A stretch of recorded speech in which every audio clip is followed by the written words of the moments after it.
I'd like to introduce Robert Khongwir. I have requested him actually to come and share his insights and his views about Meghalaya elections this time, and with a little bit of a background that he has and the participation that he actually partake in this particular 2023 elections. I thought some insights from him also will benefit us. So may I request Robert Khongwir to come in? Thank you, Bodhi, for the invite and for allowing me to be a speaker on this platform of TCI. And a huge hello to everybody who are part of this talk today. So as Bodhi said, I'm an alumni of TISS, year 2000, and I've been in the HR field. And now I think with politics coming in, it has seeped into my blood. So there's a bit of interest that sways me towards that I'm looking at. So let me get into the point of Meghalaya politics. So I will look at it from a very two aspects. One is the macro level, and then I'll look at the micro level of what happened in Meghalaya.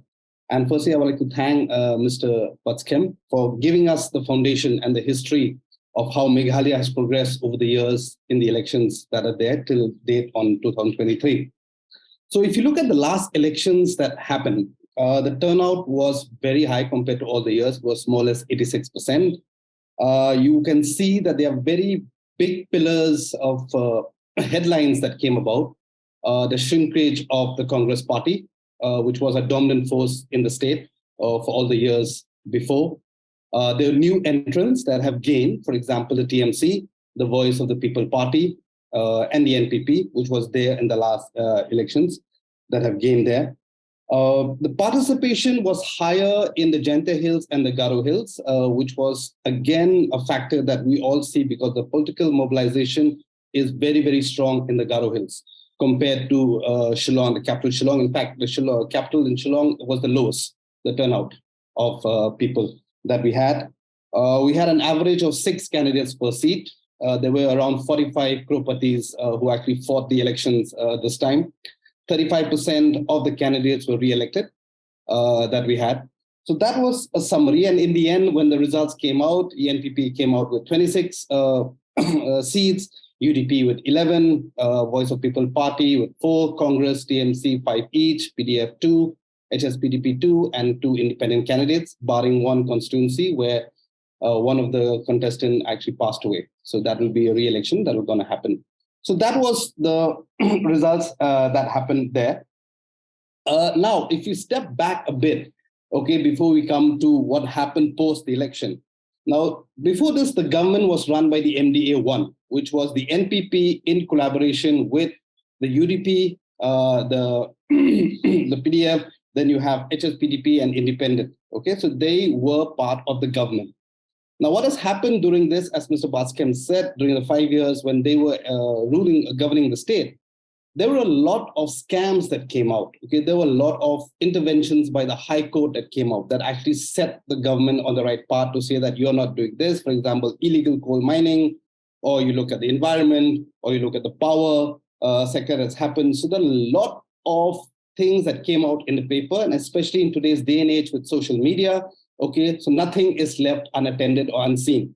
So that became a huge factor that was building up to the elections. Also, one of the factors, also the Congress was one of the main opposition, but because of the disintegration of the Congress party, and when Mr. Mukul Sangma, who was part of the Congress, led the faction away from the Congress and went to TMC, the Congress was reduced, and TMC became the main opposition player to the NPP-led government in the first one. So that was building up during the elections. Now, when the elections the campaigning started to happen, okay, every party that was part of the coalition decided to fight on their own, which is normal for any election, and every elections always throws up different stories, different perspectives. But the difference here was the coalition partners who were part of the government, when they were campaigning, went against the NPP party that they were part of. Okay, so they were blaming the NPP party for misusing of power. They were blaming the NPP party of shutting out their voices and not being heard in the assembly. So all these factors came out. And that then I think that the electorate got a bit confused, saying that they were part of the government. Why didn't they say so? And the answer was that we would never got a chance to air our voices. We had to say yes because it was always dictated by the NPP people there. So that was one of the main agenda of UDP, if you look at it, of PDF, of all the coalition partners that went with. So they were against the NPP and they were fighting. Along the way came a party called the Voice of the People Party. Now, this was not, it was a party in its avatar now, which is a new party, but that movement on the ideology of this party was quite old because one of the founders or the main founders, Mr. Abden, he was the one who propagated the clean politics movement. Okay, so he started that. He wanted to have the clean politics movement, which was gathering steam, but not at the pace that it had then compared to when it was coming back to the end of the elections. So that was what VPP stood for. So here came a party which says that, look, we were not part of the government. We have seen what has happened. This is what we promised. Okay, we are not here with money power. We are not looking at really personalities that will win election because we're personality, but we're here with ideology. We are here with politics that will govern the state according to fair. We are looking at ways and means on how to increase your safety. We're looking at ways and means on how to protect your rights, whether it's land, whether it's your custom, whether it's your culture, and looking at the welfare of the people. That struck a chord with a lot of people, especially in the East Khasi Hills. Okay, it really struck a chord with a lot of people in the East Khasi Hills. And it also was circumvented on the fact of the platform of the anti-NPP movement that happened in the elections. Because the drumming of the anti-NPP movement was not only by VPP, but it's also by, like I said, the coalition partners. So they also were drumming up against NPP. So the UDP was going hammer and tongs against the VPP, the PDF, who actually said that they were offered tons of money to be part of NPP. So that wave was there, especially in the East Khasi Hills. Now, the funny aspect or the interesting aspect of this was, I think, that, and with that, I forgot to mention one thing, was also the fact that they're saying if this carries on, we will probably have a Khasi or a Jaintia chief minister. Now, that is a very important point because all the while we've had a lot of chief ministers from the Garo Hills, and it makes a huge difference and a huge power play difference. So when that point it came up, saying that there's going to be now a Khasi, most probably a Khasi or a Jaintia or maybe from Ribhoi chief minister, that in turn mobilized, I think, the electorate in Garo Hills much, much more. They became more united than the Khasis.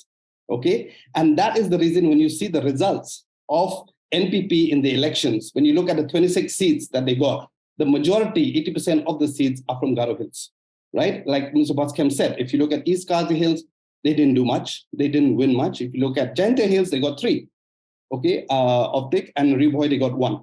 So it mobilized actually the Garos to be more united. And the bane that I have seen from my own little experience with the Khasi, Jaintia, and the Ribhoi people is the division among themselves. Okay, and that has led to most probably the BJP seeping in and winning 2 seats. Okay, and you get the TMC coming in, okay, and making some inroads. Okay, so case in point, there was one constituency, for example, North Shillong. You had the Voice of People Party there, candidate standing from there. You had Congress, you had NPP, you had BJP. I think there was an independent too. Now, this constituency had more or less 60 to 70% tribal electorate and 20% non-tribal. On the day of counting, when you look at it, BJP was leading. Okay, that was an interesting case because at the end of the day, the BJP had calculated saying, yes, we understand that there's a division among the tribals. Okay, there'll be votes that will be split among the various tribal candidates from the various parties that they have. But if I get 50% or 60% of the non-tribal votes, I will win. And their calculation was more or less coming to its conclusion. But I mean, thankfully, it recovered from the tribal areas to the BPP and BPP won. So what I'm trying to say is the point is the Khasis have always been divided among themselves. That has been the bane of us. We've never been able to really consolidate and agree on one candidate or one party to say that we'll come together and project maybe a Khasi chief minister. And that is the reason, one of the reasons that we've always had a chief minister from the Garo Hills, because they are more consolidated. That was one. The anti-NPP wave helped also a lot in the other parties in retaining the seats. For example, the UDP, which is a regional party, quite a historically long regional party that was there. When they had gone to the elections, they had to tell a story to the electorate. Now, what was their story? Because they were part of the government. Okay, that was the MDA government one. So if I'm going to garner votes, I have to say something on two agendas. One, I am a regional party, which is I'm going to defend your rights as a tribal. I'm going to defend your land. Plus, I am against the NPP. And they have done ABC to us, okay, during the time with them, and we had no voice. So that was the story that they went with, and they did fairly much better than the last elections. From 7 seats, they got 11 seats. So that for me was quite a gainer for the UDP. PDF, another regional party, which was fairly new, retained their 2 seats. HSPDP, one of the oldest regional parties, retained their 2 seats.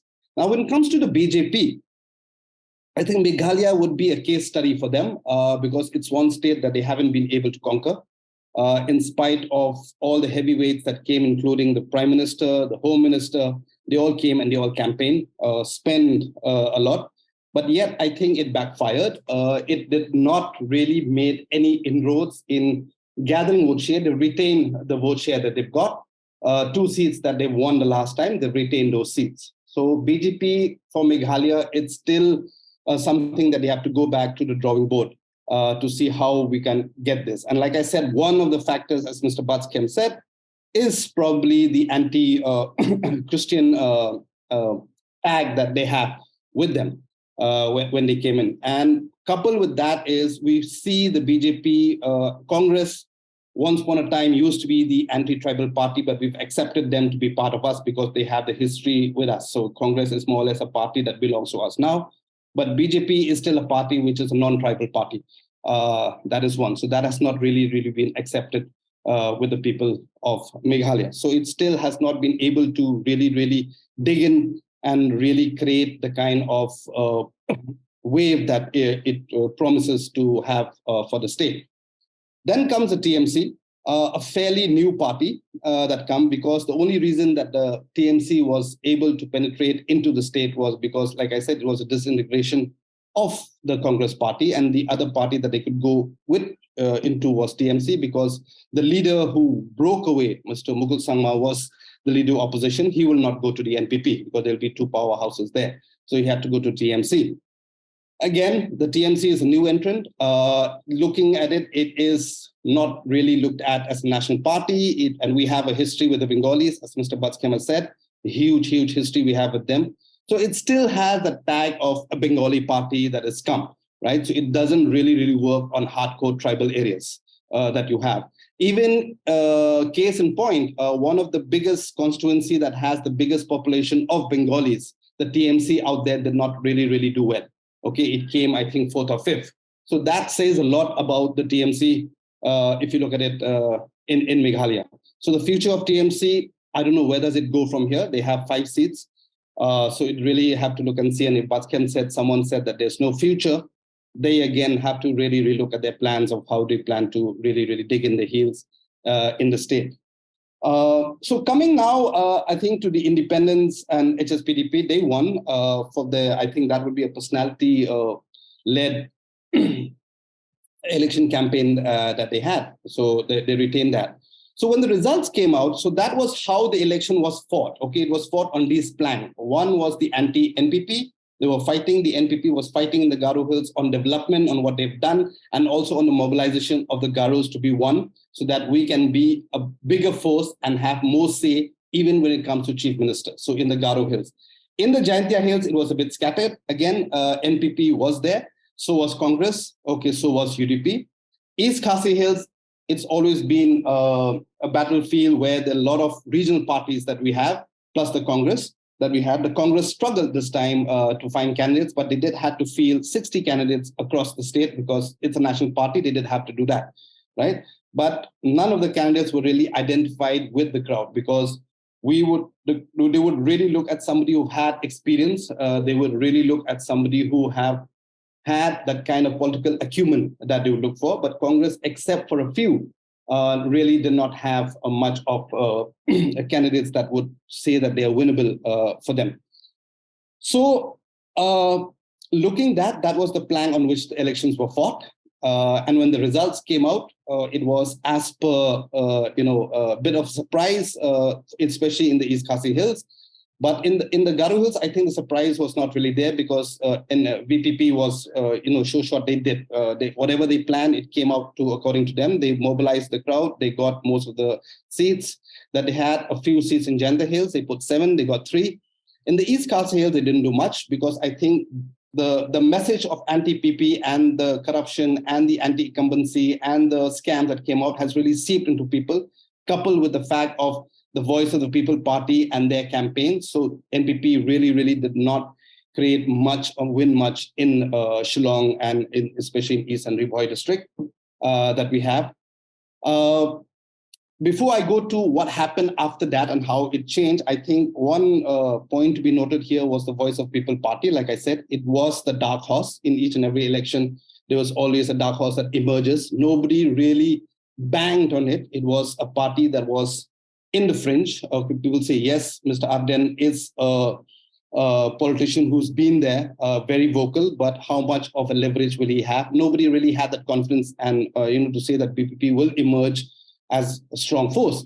But I think along the way, and the campaign that they had and the kind of people, the speeches that they made, the momentum gathered. And that momentum was such a force that it swept the whole of East Khasi Hills. Case in point, I come from a constituency called Milliam. The candidate there, to be honest, not many know her. They don't even know who that candidate is, but yet she lost by only 38 votes to the Congress candidate.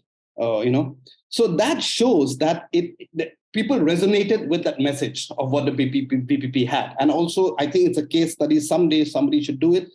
The party theme song is something that is a case study to be done, because that song is, it actually, people didn't even have to go and campaign. The song itself did all the work. I don't know how they did it, but everybody just had the songs on their lips, and everybody was singing that song. And that song helped mobilize a lot of votes, to be honest. So that is there. Now, post the election, what has happened is, I think that was where, the great betrayal happened. Like I said, when the same coalition partners who broke away from NPP and went and fought in elections against NPP, when the elections came out, when NPP did not have the numbers, they went again and shook hands with NPP and formed the government. So the UDP, the PDF, the HSPDP, they all went and said, hello, we are back. No, let us form the government. So I think that is a debate for another day. But that was what has happened post the elections. And in the opposition, I think it is still a very scrambled house right now, because, like I said, TMC has 5 votes, seats. Congress has 5, VPP has 4. So there's still not yet a leader of opposition. But I think the party that's making the most voices in the opposition right now is the VPP, for right reasons. Especially case in point is when the governor in his address was addressing in Hindi and they all walked out. Even though the imposition of Hindi was an agenda of the Congress party during the election campaign, but yet they stayed in the assembly and only the VPP walked out. So it's yet to be seen how MDA 2 will perform. And it's yet to be seen what is the answer that the other coalition partners will go now to the people to justify what they did post the elections that has happened, especially with the MDC elections, the Autonomous District Council that is going to come next year. So what is the justification that they're going to go to the people to justify their needs? And the NPP is a force now. Let's call a spade a spade. It is a force to be reckoned with, especially in the Garo Hills. In the East Khasi Hills and maybe Riboy district, they have to rework their strategy. But let's not forget that there is another force which is also a hurricane in the making, is the VPP. Congress, they have to really get the house in order. It's going to take maybe years for them to really get it back.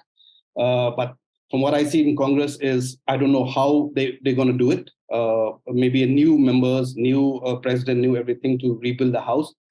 But the TMC, as Mr. Batkham said, for me, I would have no opinion on how they're going to go about in the future with now, with the NPP really being a force right now in the Garo Hills, where they are very strong. So that is my little summarization of the Meghalaya politics that I've seen and participated this time. So thank you for listening so much.